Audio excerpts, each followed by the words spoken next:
So recently, for some reason, I was looking at my purchase history on Reverb, and I came to realize that I've had the Quad Cortex now for pretty much exactly 2 years. I bought it October 24th, 2022. And I can easily say that this is the best purchase I think I've ever made in terms of just longevity and the value it brings to kind of my overall guitar journey, so to speak.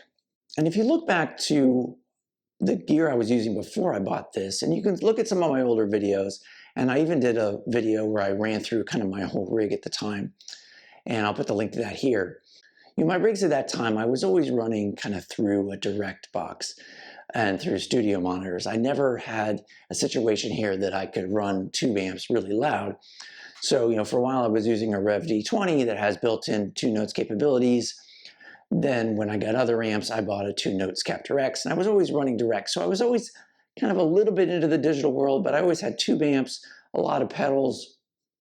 And overall, I was pretty happy with the tones I was getting, but I always had kind of a wandering eye, so to speak, in terms of, oh, I could try that amp, or I could try this amp. And I never really had the desire, or frankly, the budget to have multiple amps that I could switch in between. I always kind of was locked into having one specific amp. And so I always found myself, oh, I should go look at that one. Maybe I should look at this one. And one of the reasons I wanted to try kind of getting into the modeling world was, you know, it would offer that ability to try out all those different kinds of amps without having to actually spend that. And I know it's not quite the same, but there's a lot of value you can get from being able to jump from Marshall to Fender to Soldano to whatever. And after I bought the Quad Cortex, it quickly became apparent as I started creating captures of some of the gear I had that, you know, this thing was going to work for me. And probably within 2 or 3 months, I had sold off all of my analog equipment and was fully in kind of on the Quad Cortex and the digital realm, so to speak. And what I want to do today was kind of walk through one of the situations that's kind of, I think, is a benefit of being in the Quad Cortex and the Neural DSP ecosystem. And it was a situation that came up recently. I was watching a video and someone was talking about the Suhr Bella amp. And I was like, oh, that sounds cool. And I went and I looked at it. And before I had the Quad Cortex, I would have looked at that amp and been like, oh, maybe I should swap out my amp for that amp and this and that. And, you know, it's thousands of dollars to buy it. But instead, with the Quad Cortex, what I was able to do was go onto the Cortex Cloud and say, hey, has anybody captured the Suhr Bella? Find a couple captures, bring them down to the Quad Cortex, and then play around with them, build a preset on them. And I figured I'd go through that preset here today and kind of talk through what I think are the benefits of this. And it really helps me control that aspect of my gear acquisition syndrome. I still have that for guitars, and you'll see different guitars come through my channel.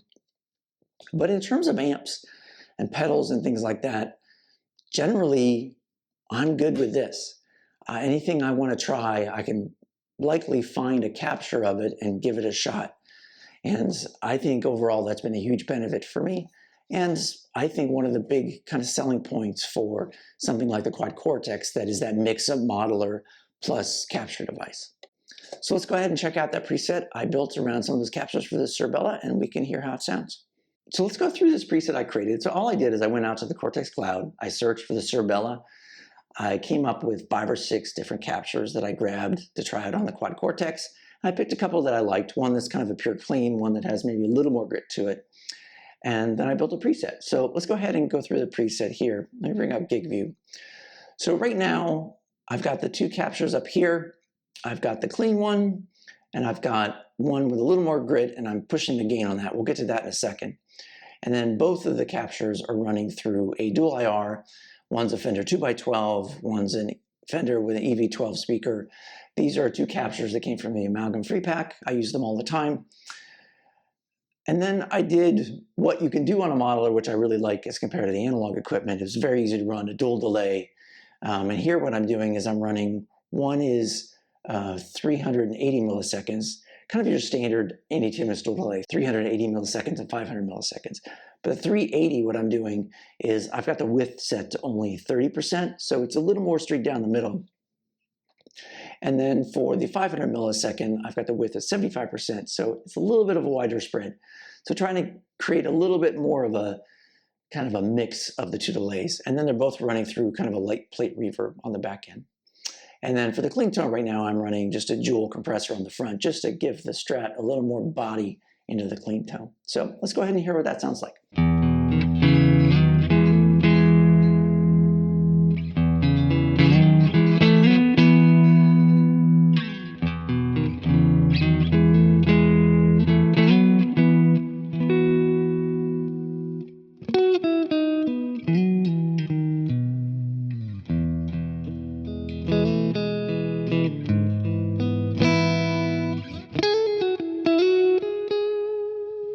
So just a really nice, sweet, clean tone. I mean, very Fendery.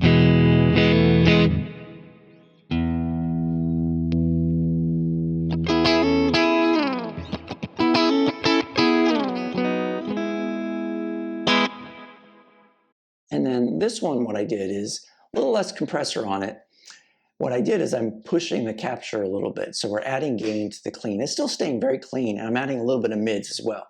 And this is just giving a little more girth. You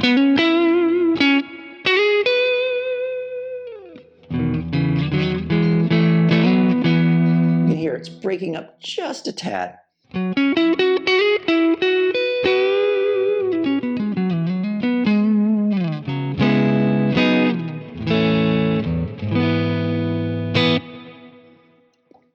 And then if we go to the crunch one, so you can see here, I'm pushing the gain by about 10 dB, and that's adding a little more grit to it. And this capture has a lot less top end than the clean one.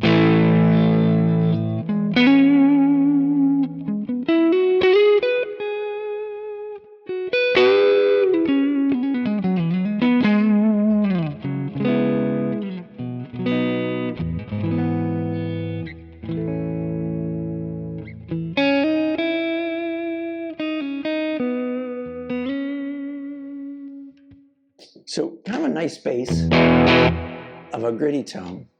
And then one thing I'm really liking is, on top of that, I'm going to add an overdrive. And I chose, because that one is so kind of warm and kind of heavy on the low frequencies, I'm adding in a Brit Blues. So this is a Marshall Blues Breaker model. And I don't use this very often, but I think with this capture, again, with that kind of warm, lightly driven tone, adding in the blues break on top of it really works well.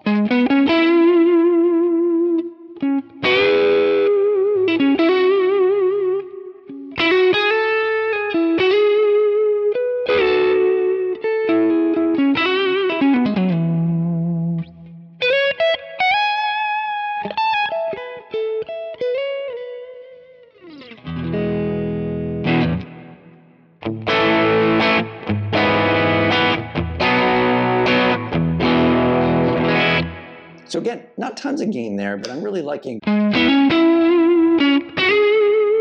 of the touch feel of adding that blues breaker on top of that capture. And then I've got another scene here where I'm taking that tone and I'm just adding a chorus engine, sorry, a dream chorus on top of that.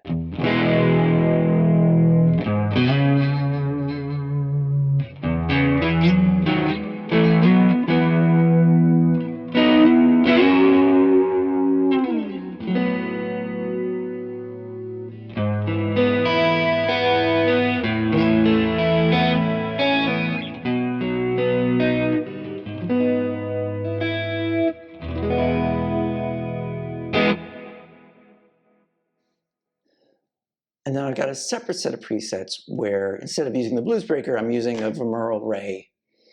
And so not adding tons of gain on this, it kind of adds almost a little bit of a fuzzy kind of tone on top of it. Bring the treble down just a little bit, but other than that, just adding some thickness to it.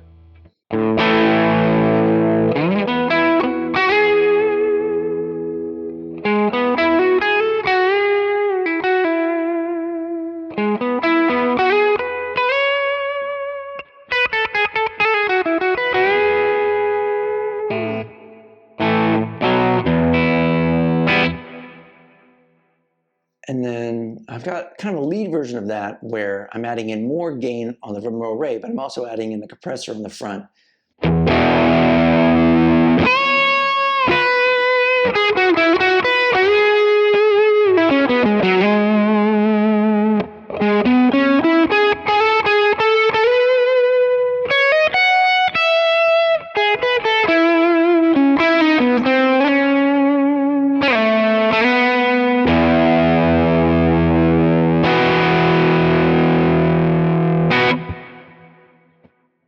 And then as a little added on that, I'm just adding in this MX Phase 95 in the front of that, just for a little bit of fun.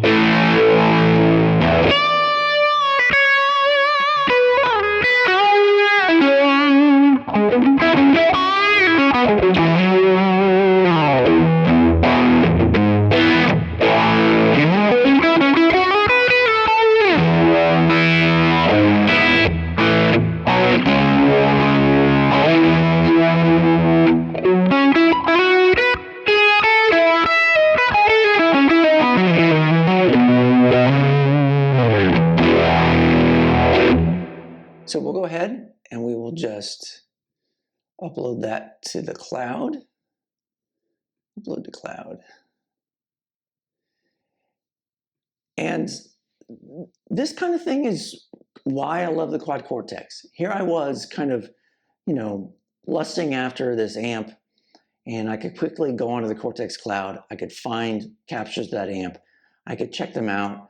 I could find things that I like. I could build an interesting preset. I could add in some pedals that I might never have owned physically, but I'd be willing to try them kind of in a digital world and create a preset that is different than other kinds of things that I tend to build. Maybe a little lower gain, maybe a little different effects that I wouldn't typically use. I don't use a phaser a lot, that kind of thing.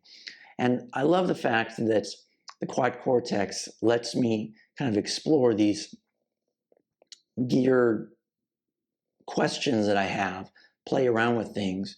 I always tend to come back to the stuff that I like best, but it's nice to be able to explore without having to invest tons and tons of money into it. And at the same time, everything sounds really good. I mean, I think that these captures sound great. It's very touch sensitive. The clean tone is super sweet. Just kind of that nice Fender. Very touch sensitive. I really like it. And that tone with the blues breaker.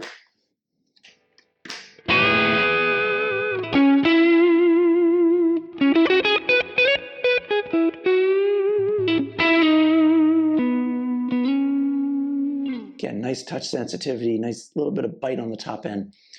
So again, just wanted to do this video. It's 2 years in, and I have to say I do not regret buying the Quad Cortex at all.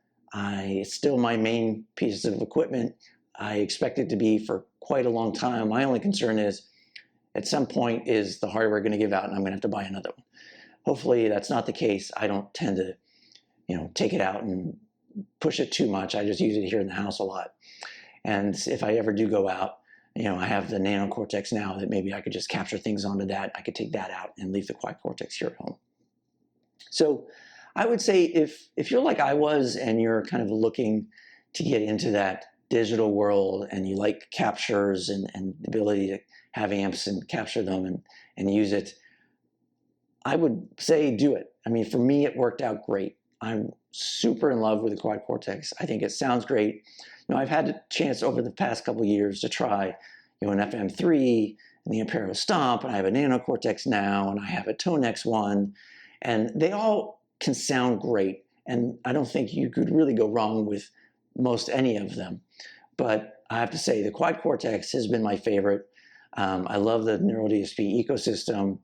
Now that I feel like the plug-in upgrades are starting to come a little faster, I'm hoping that Neural DSP will kind of move faster with some of the upgrades, and we'll see whether that comes to fruition or not. But even without that, even without the plug-in compatibility and stuff like that, Quad Cortex is still an awesome piece of equipment, and I have no regrets of buying it. I think it's, probably the best piece of equipment that I've bought. I definitely kept it as long as any piece of equipment I've ever had. So I expect that to be the case going forward. So Anyway, thanks for watching.